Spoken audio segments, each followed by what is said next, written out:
திருமணமான 2 ஆண்டில் இளம்பெண் தூக்கிட்டு தற்கொலை செய்த நிலையில் வழக்கை வாபஸ் பெற கோரி போலீசார் மிரட்டுவதாக பெண் வீட்டார் புகார் அளித்துள்ளனர். மயிலாடுதுறை அடுத்த திருமங்கலம் கிராமத்தைச் சேர்ந்த வரதராஜன் மகள் தேன்மொழி என்பவர் திருமணமான 2 ஆண்டுகளில் திடீரென தூக்கிட்டு தற்கொலை செய்து கொண்டார்.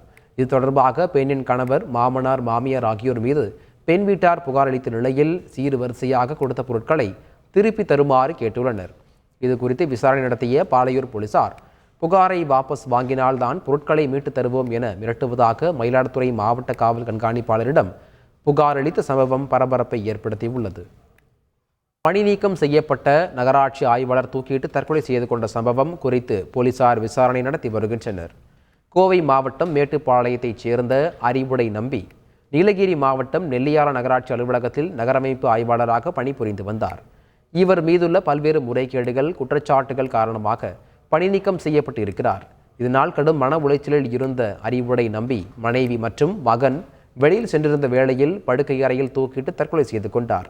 இது குறித்து வழக்கு பதிவு செய்த போலீசார் விசாரணை நடத்தி வருகின்றனர். செய்திகளை உடனுக்குடன் தெரிந்து கொள்ள உடனே சப்ஸ்கிரைப் பண்ணுங்க.